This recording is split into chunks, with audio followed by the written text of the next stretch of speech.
എല്ലാവർക്കും ടെക്ലിമത്തിലെ നമ്മൾ ഡിസ്കസ് ചെയ്യാൻ പോകുന്നത് റിയൽമി നാർസോ 70 ടർബോ എന്ന് പറഞ്ഞ ഫോണിനെ കുറിച്ചാണ്.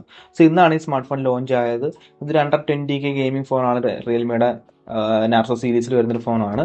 ഇത്തിരി എന്താ പറയുക, ചീപ്പറായിട്ടുള്ള സ്മാർട്ട് ഫോൺ തന്നെയാണ്. ഒരു അണ്ടർ 20K നമുക്കൊരു 15,000 തൊട്ട് 18,000 രൂപ ആ റേഞ്ചിൽ വരുന്നൊരു ഫോണാണ്.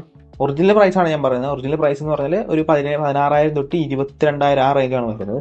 എന്നാൽ നമുക്ക് നല്ല ഓഫേഴ്സും കാര്യങ്ങളൊക്കെ വരുന്നുണ്ട്.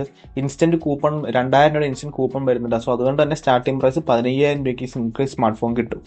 ഡിസൈൻ വൈസ് നമ്മൾ നോക്കുവാണെങ്കിൽ 7.6 mm ആണ് തിക്നെസ് വരുന്നത്. 186 ഗ്രാം വെയിറ്റ് വരുന്നുണ്ട്. പ്ലാസ്റ്റിക് ബാക്ക്, പ്ലാസ്റ്റിക് ഫ്രെയിം ആണ് വരുന്നത്. IP54 റേറ്റിംഗ്, IP64 റേറ്റിംഗ് കാര്യങ്ങളൊക്കെ വരുന്നുണ്ട്. നല്ല കാര്യം തന്നെയാണ്. നമുക്ക് നല്ല അത്യാവശ്യം ഡ്യൂറബിലിറ്റി ഉള്ളൊരു സ്മാർട്ട് ഫോൺ തന്നെയാണ് വരുന്നത്. പിന്നെ ബാക്ക് ഡിസൈനൊക്കെ അതൊരു റേസിംഗ് കാർ ഇൻസ്പയർഡ് എന്നാണ് പറയുന്നത്. അതിൻ്റെ യെല്ലോ കളർ മോഡലുണ്ട്. അതിന് നമ്മുടെ നടുക്കോഴി യെല്ലോ കളേഴ്സും സൈഡിൽ ഒരു ഗ്രേയിഷ് ബ്ലാക്ക്, അങ്ങനത്തെ നമ്മുടെ ചില എന്താ പറയുക GT കാർസിന്റെ കണ്ടിട്ടില്ലേ, അങ്ങനത്തെ ഒരു ഡിസൈനാണ്. കാര്യങ്ങൾ പെയിന്റ് ജോബൊക്കെയാണ് ഇതിൽ വരുന്നത്.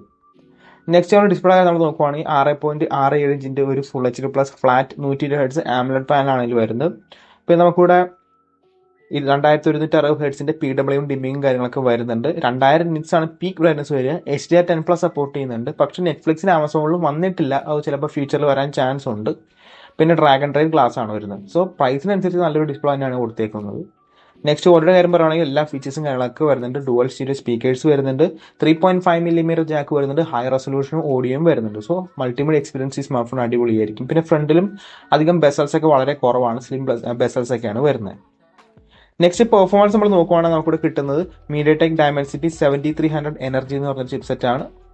ഇതിന്റെ സ്പെക്കാണ് കൊടുത്തിട്ടുണ്ട്. നമുക്ക് ഇന്ന് LPDDR4X റാം, UFS 3.1 സ്റ്റോറേജ് ആണ് വരുന്നത്. പിന്നെ അത്യാവശ്യം നല്ല എഫിഷ്യന്റ് ആയിട്ടുള്ള പ്രോസസ്സറാണ്. അധികം ഹീറ്റിംഗ് കാര്യങ്ങളൊന്നുമില്ല. പിന്നെ റിയൽമിയുടെ കയ്യിൽ നിന്ന് നമുക്കൊരു വേപ്പർ ചേമ്പർ കൂളിംഗ് കാര്യങ്ങളൊക്കെ വരുന്നുണ്ട്. അത്യാവശ്യം നല്ല കൺസിസ്റ്റന്റ് ആയിട്ടുള്ള പെർഫോമൻസ് കിട്ടും.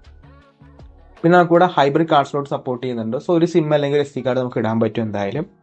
ആൻഡ്രോയിഡ് സ്കോർ നമ്മൾ നോക്കുവാണെങ്കിൽ ടോട്ടൽ 7,49,207 ആണ് വരുന്നത്. CPU 2,23,738 GPU 1,51,027 വരുന്നുണ്ട്.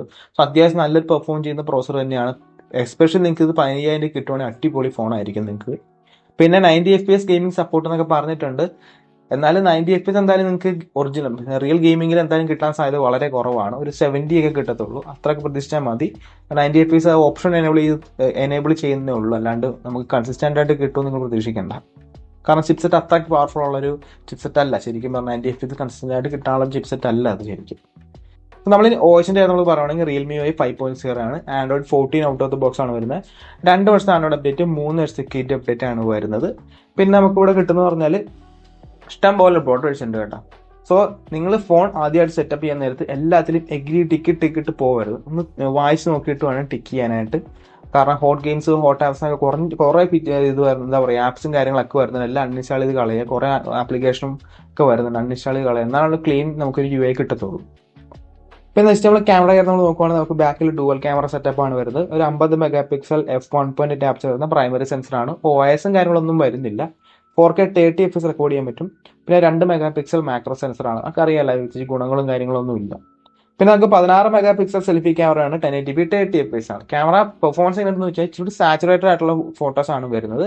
വീഡിയോ റെക്കോർഡിംഗ് നോക്കുവാണെങ്കിൽ നമ്മൾ അത്യാവശ്യം നല്ല സ്റ്റെബിലിറ്റിയും കാര്യങ്ങളൊക്കെ ഉണ്ട്. നമുക്ക് ഡേ ലൈറ്റ് വീഡിയോസ് ഒക്കെ എടുക്കുവാണെങ്കിൽ, അതേസമയം രാത്രി നമ്മൾ വീഡിയോ ഒക്കെ എടുക്കുവാണെങ്കിൽ ഇച്ചിരി ജിറ്ററിയും കാര്യങ്ങളൊക്കെ ഉണ്ട്. അത്ര കൺസിസ്റ്റന്റ് ആയിട്ട് കിട്ടത്തില്ല. ബാറ്ററി നമ്മൾ നോക്കുവാണെങ്കിൽ 5000 mAh ബാറ്ററിയാണ് നമുക്ക് വരുന്നത്. 45 വാട്ട്സിന്റെ ചാർജർ നമുക്ക് ബോക്സിൽ കിട്ടും. 0 to 50 ഒരു 30 മിനിറ്റ് കൊണ്ടാവും. പിന്നെ അത്യാവശ്യം നല്ല കപ്പാസിറ്റി ഉള്ള ബാറ്ററി തന്നെയാണ് വരുന്നത്. പിന്നെ 45 വാട്ട്സ് അത്ര മോശം ചാർജിങ് സ്പീഡൊന്നും അല്ല. നെക്സ്റ്റ് കണക്ടിവിറ്റി നമ്മൾ നോക്കുവാണെങ്കിൽ 9 5G ബാൻഡാണ് വരുന്നത്. Wi-Fi 6ഉം Bluetooth 5.4 വരുന്നുണ്ട്. USB Type-C 2.0 ആണ്. പിന്നെ ഹൈബ്രിഡ് കാർഡ്സിലോട്ട് 3.5 mm ജാം കാര്യങ്ങളൊക്കെ വരുന്നുണ്ട്. അത്യാവശ്യമുള്ള കണക്ടിവിറ്റി ഫീച്ചേഴ്സ് ഒക്കെ നമുക്ക് ഇതിൽ കിട്ടുന്നുണ്ട്. പ്രൈസ് ഞാൻ പറയുകയാണെങ്കിൽ റിയൽ പ്രൈസ് ഞാൻ പറയാം. 3 പേര് തന്നെയാണ് വരുന്നത്. 6GB 128 17,000 രൂപയും, 8GB 128 18,000 രൂപയും, 12GB 256 21,000 രൂപ. ഇതിൽ ഇൻസ്റ്റന്റ് ആയിട്ട് നമുക്ക് 2,000 രൂപ കൂപ്പൺ വരുന്നുണ്ട്. അതുകൊണ്ട് തന്നെ നമുക്ക് 6GB 128 ഈ എഫക്റ്റീവ് പ്രൈസ് ശരിക്കും പറഞ്ഞാൽ 15,000 രൂപയാവും. 8GB 128 18,000 രൂപ എന്നുള്ളത് 16,000 രൂപയാവും. 12GB 256 21,000 തൊട്ടുള്ളത് നമുക്ക് 19,000 രൂപ. ഈ പ്രൈസിൽ നിങ്ങൾക്കൊരു 15,000 സ്മാർട്ട് ഫോൺ കിട്ടുവാണെങ്കിൽ, പിന്നെ സ്റ്റോറേജിന്റെ മീൻസ് കൂട്ടണമെങ്കിൽ ഒക്കെ മെമ്മറി കാർഡ് ഇടാൻ പറ്റും. അതുകൊണ്ട് തന്നെ വലിയ വേരിയന്റിലോട്ട് പോകേണ്ട ആവശ്യമില്ല. നിങ്ങൾ എടുക്കുവാണെങ്കിൽ ഞാൻ സജഷൻ പറയുകയാണെങ്കിൽ നിങ്ങൾക്ക് 8 GB 128 എടുക്കാനായിരിക്കും ഇച്ചിരി നല്ലത്. കാരണം നമുക്ക് റാം ഇച്ചിരി കൂടുതൽ ആവശ്യമുണ്ട്. സ്റ്റോറേജ് നമുക്ക് അപ്ഗ്രേഡ് ചെയ്യാൻ പറ്റും, പക്ഷേ റാം നമുക്ക് അപ്ഗ്രേഡ് ചെയ്യാൻ പറ്റത്തില്ല. അതുകൊണ്ട് അറ്റ്ലീസ്റ്റ് ഒരു 8 GB എങ്കിലും 2024 എടുക്കാനായിരിക്കും ഞാൻ പറയുന്നത്. അപ്പോൾ ഈ പ്രൈസിൽ നിങ്ങൾക്ക് ഈ സ്മാർട്ട് ഫോൺ കിട്ടുകയാണെങ്കിൽ അത്യാവശ്യം നല്ലൊരു സ്മാർട്ട് ഫോൺ തന്നെയാണ്. ക്യാമറ അത്ര ഒരു എന്താ പറയുക, ഒരു ഗുഡ് പോയിന്റ് അല്ല ഈ സ്മാർട്ട് ഫോണിന്റെ. അല്ലാണ്ട് നിങ്ങൾക്ക് ഒരു പെർഫോമൻസ് ഓറിയന്റഡ് ഫോണാണ് വേണ്ടതെങ്കിൽ പറ്റിയ ഫോൺ തന്നെയാണ് ഇത്. ഇതിൽ മേളിൽ നമുക്ക് ഫോൺ വേണമെന്നുണ്ടെങ്കിൽ iQOO Z9 ഉണ്ട്, Z9S ഉണ്ട്. അത് വേണമെങ്കിൽ പോകും, അതിലും പോകണമെങ്കിൽ വലിയ കുഴപ്പമൊന്നുമില്ല. എന്നാൽ പോലും നമുക്ക് ഈ പ്രൈസ് റേഞ്ചിൽ 16,000 രൂപയ്ക്ക് ഈ സ്മാർട്ട് ഫോൺ കിട്ടുവാണെങ്കിൽ അടിപൊളിയായിരിക്കും. ഗെയിമിങ്ങിന് പറ്റിയൊരു സ്മാർട്ട് ഫോൺ തന്നെയായിരിക്കും.